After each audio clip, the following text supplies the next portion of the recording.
Are you a bag hoarder? Do you keep all kinds of bags? Well, one of my clients sent in a video asking for help, so let's check it out.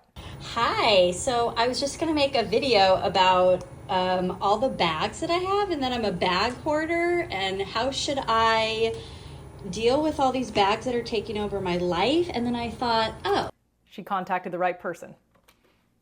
wait, why don't I just ask my favorite organizer? So here we go. I've got bags here, I've got bags here, I've got bags here on this little hook with this like big wall. I've got the grocery store bags here. That's already 4 different locations for storing bags in a pretty small space. Let's see what else she has to show us. I've got this bag that has all of Finn's lunch pails in it. And then Okay, I just had to pause it there. Do you see what I just saw? All of those lunch pails were stored on top of an open toilet. That is not a sanitary place to store it. We've got to find a better solution. But let's check out the rest of the video and see where else she's storing bags. know I have, well, I'll just show you, but like a bunch of random bags here. So I think what I need to do is... That's 6 different places that this client is storing different kinds of bags in one small area. pull them all out and maybe just keep 5. Yes. But what is your solution? Okay, so she already is on the right track because she knows what she needs to do.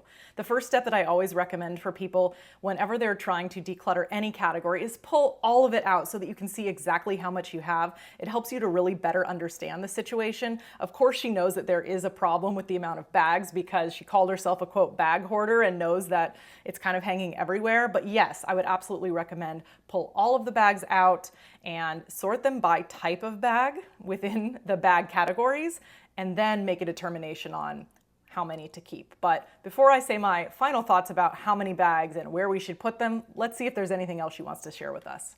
To bag hoarding. Oh, and like more bags. So if you remember, this is my laundry room, and yeah, that's my question. What do you suggest for bag hoarders? I know there's a lot of us out there. I have so much to say about this, and I'm going to rewind the video a bit so that we can look together at some of the different places. So in the very beginning of the video, we saw that she's storing bags on a doorknob. Let's see where else. She's storing bags on some hooks. She has this kind of, I don't know if it's supposed to be a bag organizer, if it's supposed to be a paper organizer behind one of the doors. We also saw that she was storing bags on top of the toilet, which was my least favorite place that she was storing bags. And she was also storing bags in a closet and on the back of another door. So it was quite all over the place. So let's just start with the fact that things are hanging on the doorknobs. Now, this is kind of like any flat surface. It can become a magnet for clutter. Whenever you see a place where you can just drop something, it inevitably just ends up there. And doorknobs are one of those main offenders of that. So I would recommend pulling all of the bags out, sorting them by type, and taking a look at exactly what you have. And I don't know what it is about bags, but for many people, this is an area that they struggle with, where they feel like they can't let it go because it's something that's quite useful, right? And even if it's something that is like a plastic or paper bag, you could use it again. You could bring it back to the store, or let's say you need to, I don't know, grab a couple items and throw it in your car before you go to a kid's soccer game. It does make it really easy, but these are really, really easy to accumulate, especially because they're very cheap and sometimes even free. And so we tend to just kind of hold on to them without ever letting them go. So the first step I do recommend is to pull all of them out, take a look at what you have, and see what you actually even want to keep. I would personally use those brown bags. Let's find where that was in the video. Those brown bags that we saw earlier, which are right here, to put all of the bags that you're going to be donating in. It's great reuse of the bag, right? You're going to find a use for it. We're going to get that to the donation center. So take these brown bags out. And if you're not going to be using them for lining a trash can in the next few days, they just need to go because you really just don't even need that. And I would, after you have decluttered all of the bags that you don't want to keep, I would remove some of these additional hooks. I'd give yourself the rule not to hang things on doorknobs at all. See if that's possible to do that. And then 2, I would remove some of these additional hooks. You don't need this rack here at all. I would get rid of that rack.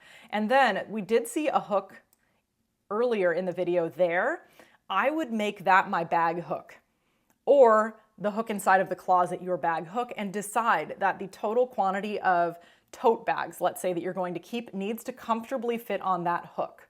And that way you're giving yourself a kind of unbiased and neutral parameter for making decisions on what stays. You also can decide if that's too hard for you, store some of them in the trunk of your car. That way you have them with you when you're doing your farmer's market run or going to the grocery store or whatever you happen to need those bags for. But it's likely, and this is what I do, I keep some of them in my trunk at all times, and I have one hook in my garage where I store the bags that I need. And if you don't have a garage or that kind of a space, you can have it near your back door, as this client does as well, and put them there.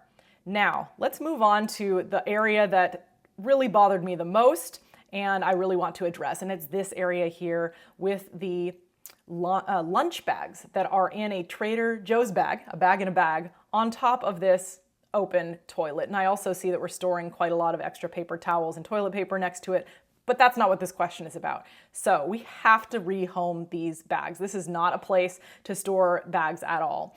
So I would remove that entire Trader Joe's tote. And since it's been sitting on top of a toilet, I would decide that that one probably needs to go and to be donated or trashed, depending on what condition it's in. And then all of those lunch pails, well, one, I would take a look at all of them, see what kind of shape they're in, see if there's something that your kid is actually still using, and then from there, only keep a reasonable amount. Now, for me as a mom, I like to have 2 different lunch boxes for my daughter because I want to have one in rotation, one in the dishwasher, one that I can put in lunch the next day so I'm not having to wash it as quickly every single day. But beyond that, you do not need more than 2 per child. You could even get down to 1 if you really wanted to go for it. Now, I know you might be saying, but what about all those after school activities? What about blah, blah, blah? Okay, keep 2 then, but you probably don't need more than that. Sometimes we just have this fear that if we don't have enough of it, oh my gosh, it's just gonna be more work for us. No, keeping this much stuff is actually what is causing more work for you.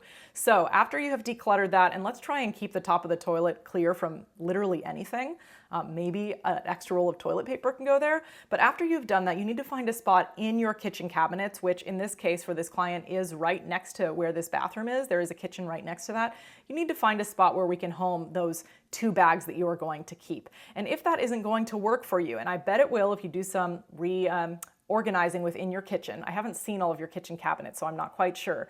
But in that case, maybe I would add a second hook next to that hook where we were keeping those different totes that you were going to keep on that one hook. I put another hook there and make that for the lunch bags, and then that's it. Now again, I don't know if these can actually hang on a hook or not, so my biggest recommendation would be to find a dedicated place in a kitchen cabinet, or if your laundry room actually has a cabinet or shelving, I would keep it up there, but we're not going to store anything on top of the toilets.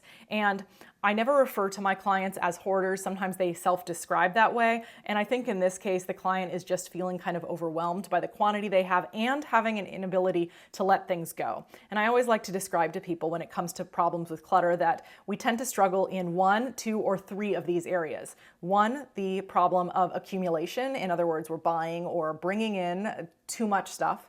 2, the organization of the items. And in this case, she actually is keeping the bags together in a general vicinity, so that's really great. They're not spread everywhere all over the home. Yes, there is a lot of them and they're quite visible and there's too much, but at least they're all generally in the same place. So that's not as big of a problem. However, we don't like where the organization is going. And then 3, the third area that people tend to struggle with has to do with letting go. And in this case, we do see that happening here quite a lot, where we accumulate these bags and we feel a level of guilt about letting it go, especially because they can be so useful. And I want to remind you that just because something is useful, it's not necessarily a good reason to keep it. Remember how important and valuable your peace of mind and your time is. And the less you have to deal with, the more time that you get back. And I think it's going to be absolutely beautiful when we get this space cleared, when we get the top of the toilet cleared, when we get those doorknobs cleared from all of these bags. And I hope that that helps. Do you have a clutter question? Send it in to info@goldenwestorganizing.com. I'd love to help you.